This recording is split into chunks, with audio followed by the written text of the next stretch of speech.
happen if African Americans again turn out in massive numbers, but also Latinos. You're seeing white women running away from the Republican Party. You're seeing on the generic ballot, 14 points now, people will vote for a Democrat over a Republican. Joining us right now is Elliott Williams. He's a principal at the Raben Group, a public policy and communications firm there in Washington, D.C. Elliott, welcome to Roland Martin Unfiltered. We are looking at a situation where, again, understanding power, if Democrats take control of the United States House, and when you look at the numbers right now, Republicans are running scared. Before we get to the committees, I want to talk about this here.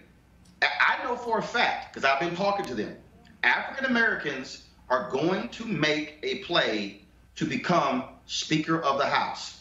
We can say right now that 3 different names that are out there.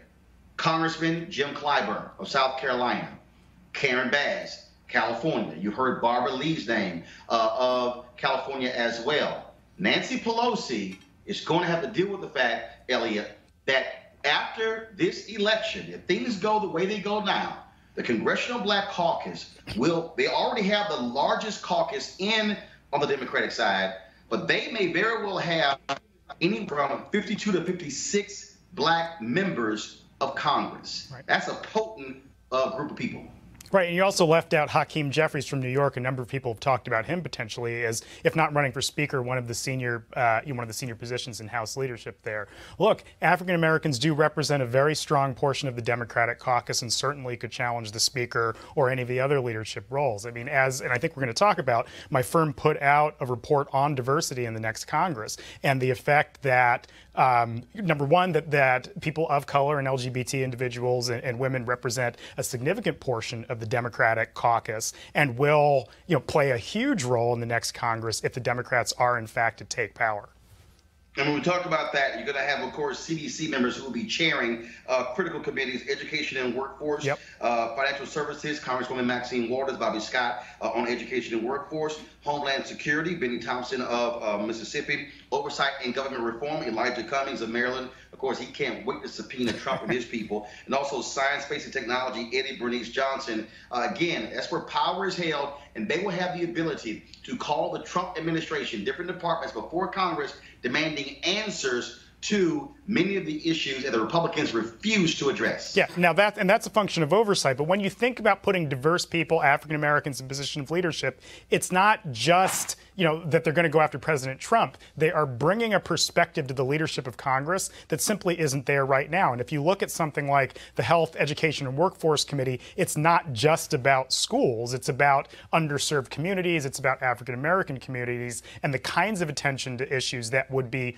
brought, potentially by African American or Latino members of Congress. A great example is the Appropriations Committee would be potentially, the Homeland Security Appropriations Committee might be held by Lucille Roybal Allard, who's a Latino woman, and would put a different focus on potentially overseeing, reports coming out of regarding to the wall and to family separation and so on. So all of these people, and I know we're talking a lot about African Americans, but it's across the ethnic spectrum here. All of them are going to potentially bring a new focus to Congress and to the leadership of Congress, and thinking about broadband and access to infrastructure, all these things that we think about in the context of Democrats. But when you put a racial or ethnic lens on it and the kinds of things that these leaderships will bring, it's going to be a very, very different Congress than not your father's Congress, for lack of a better way to put it.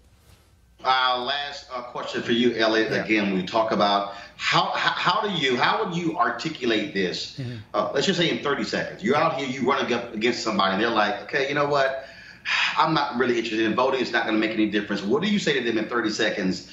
Why they need to understand what will happen with their vote based upon what will happen basically in 28 days? Well, look at what happened. Forget 28 days. Look at what happened 1 week ago in the United States Senate with respect to the Supreme Court. That is entirely a function of voting, number one, in the presidential election in 2016, and number two, in the Senate races across the United States in the years leading up to that. You ended up with a Supreme Court that is going to affect the rights of African Americans and women and people of color and LGBT for generations, because elections have consequences. And people now are are seeing that in the context of the Supreme Court. And you put that across every other potential issue that touches people. I talked about immigration and infrastructure and all these things that aren't just about these big things that governments do, but affect people's lives every day. And so absolutely, and you were talking about oversight of the president, same thing. The current Congress has not subpoenaed the president or called his people in to testify and so on. And so